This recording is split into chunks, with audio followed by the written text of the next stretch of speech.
Olá pessoal, tudo bem? Bom dia. Bom, gente, vamos lá, vamos finalizar essa sequência de pequenos vídeos, né?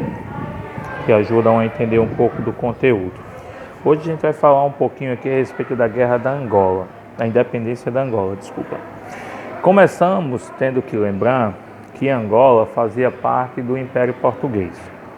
Ainda no século XV e XVI, quando Portugal e Espanha eram potências marítimas que dominavam muitas regiões, Portugal dominou Angola junto com outras regiões da África, como por exemplo Guiné-Bissau, Moçambique, São Tomé, Príncipe e a própria Angola. Então, como nós já começamos dizendo, historicamente, Angola era uma colônia portuguesa. Só que, depois da Primeira Guerra Mundial, quando Salazar chegou ao poder, houve uma agitação, porque Salazar queria, assim como os portugueses fizeram no século XVI e XV, retirar as riquezas de Angola e enviar para Portugal, fazendo com que Angola voltasse a ser um mero fornecedor de riquezas e matérias-primas para Portugal. E isso causou revoltas em Angola, certo?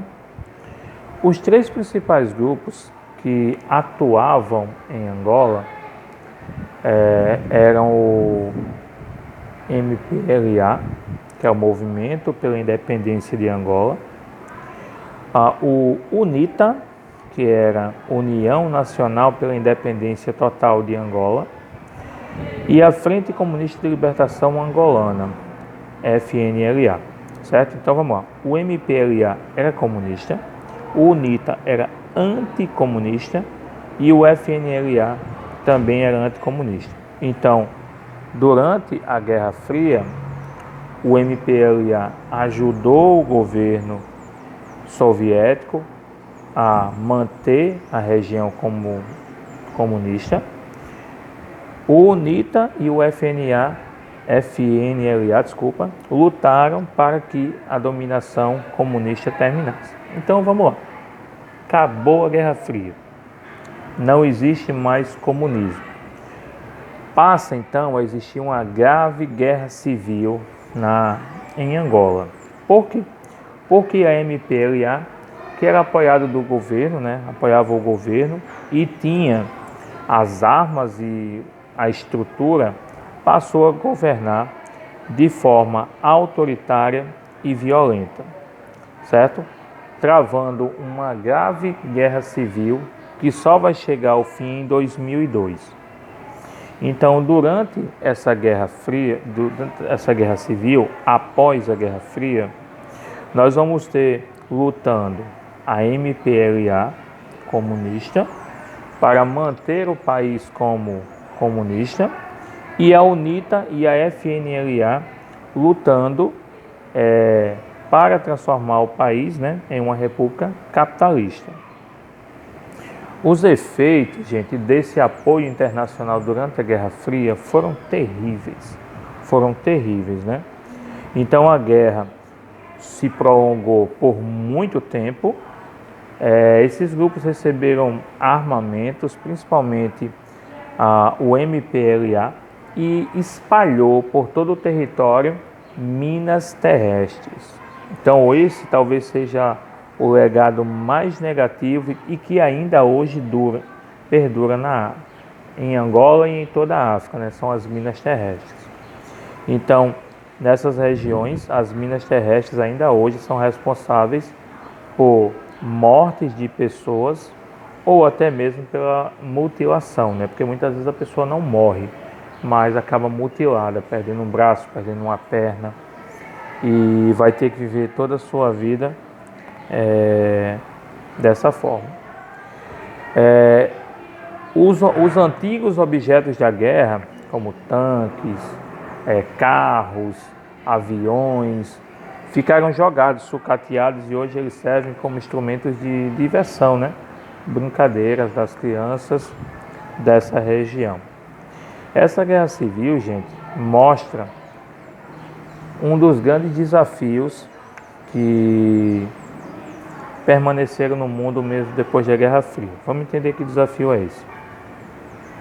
Uma determinada região que era socialista ou comunista, com o fim da Guerra Fria deixou de ser socialista e comunista. E houve uma vacância no poder, ficou sem um governo propriamente dito, e aí surgiram guerras civis. Em toda a África, gente, existem muitos países além de Angola que passaram ou estão passando por conflitos desde 1989, 1990, quando houve o fim da União Soviética. E os que já terminaram suas guerras civis acabam tendo governos ditatoriais e perseguição étnica por parte dos grupos mais fortes para com os mais fracos.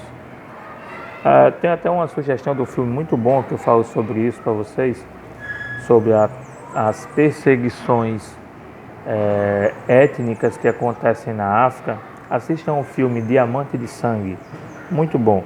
Ele mostra como o grupo dominador faz os grupos menores de escravos para encontrar as riquezas minerais, principalmente o diamante, e muitas vezes esses grupos étnicos menores eles são assassinados ou mutilados para não poder lutar por sua liberdade. Então a independência da Angola aconteceu nesses termos, mediante